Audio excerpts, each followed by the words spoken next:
మా కమిషన్ల కోసం ఏదైనా సరే, పిల్లలు చచ్చినా సరే, ఏదేమైనా సరే, కానీ నేను వదిలిపెట్టను అన్నట్టుగా రేవంత్ రెడ్డి వ్యవహారం ఉన్నది. మరి నేను అడుగుతున్నా, మీకు బాధ్యత లేదా రాహుల్ గాంధీ గారు? మీ ముఖ్యమంత్రిని నియంత్రించాల్సిన బాధ్యత, ప్రజాస్వామికంగా ఉండాల్సిన బాధ్యత, ప్రజాపాలన అన్నప్పుడు అందులో కొద్దిగా ప్రజాస్వామిక స్ఫూర్తి ఉండాలనే ఇంగితం మీకు లేదా?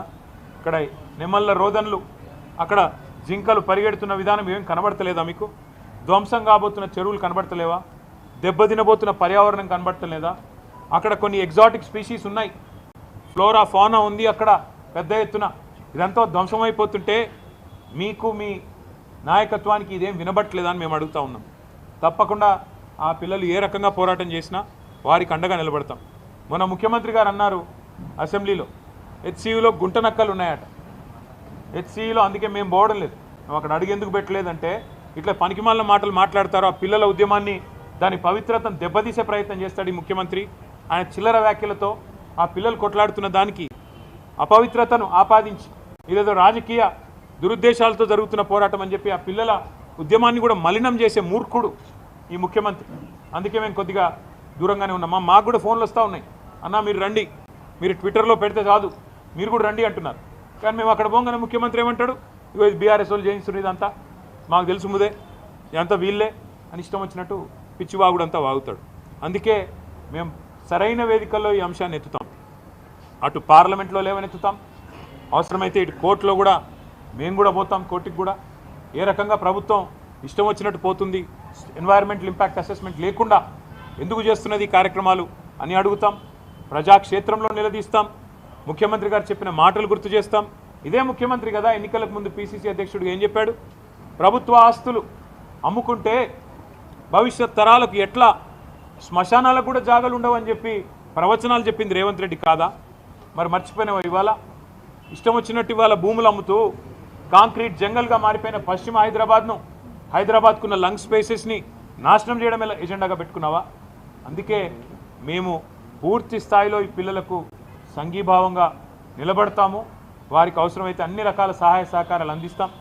ఇద్దరు పిల్లలు అరెస్ట్ చేసినారని, వారిని మరి కేసులు కూడా పెట్టినారని కూడా చెప్తున్నారు. వాటిని కూడా ధృవీకరించుకుంటాం, వాటిని కూడా విషయాన్ని కూడా తెలుసుకుంటాం. ఇద్దరు పిల్లల్ని జైలుకు పంపించారని కూడా చెప్తా ఉన్నారు. చూద్దాం, అది కూడా విషయం తెలుసుకున్న తర్వాత దాని మీద కూడా ఏ రకంగా పిల్లలకు అండగా నిలబడాలో మేము చూస్తాము. అక్కడ జంతువులు కూడా మరి కొన్ని ప్రాణాలు పోతున్నాయని చెప్తున్నారు. ఎంతవరకు వాస్తవం మీడియా కూడా దయచేసి మీరు నిజ నిర్ధారణ కమిటీగా ఏర్పడి మీరు కూడా పోవాలా, దయచేసి రిక్వెస్ట్ చేస్తున్నాం. మీరు పోండి. ఇవాళ అక్కడ పిల్లల మీద ఆంక్షలు పెట్టినారు, గేట్ల కాడనే పోలీస్ క్యాంపులు పెట్టి భయపెడుతున్నారు వాళ్ళని. మీరు మీ హాస్టల్కి పోవడానికి వీల్లేదు, ఈస్ట్ బ్లాక్ పోవడానికి వీల్లేదు, ఎటు పడితే అటు క్యాంపస్లో తిరగడానికి వీల్లేదు అన్నట్టు యూనివర్సిటీలో కూడా ఎక్కడైతే నిజంగా చెప్పాలంటే వైస్ ఛాన్సలర్ గారి పర్మిషన్ ఉండాలి, పోలీస్ పర్మిషన్ కాదు, ప్రభుత్వ పర్మిషన్ కాదు. అది కేంద్రీయ విద్యాలయం. కేంద్రీయ విద్యాలయం మీద రాష్ట్ర ప్రభుత్వం అథారిటీ ఉండదు.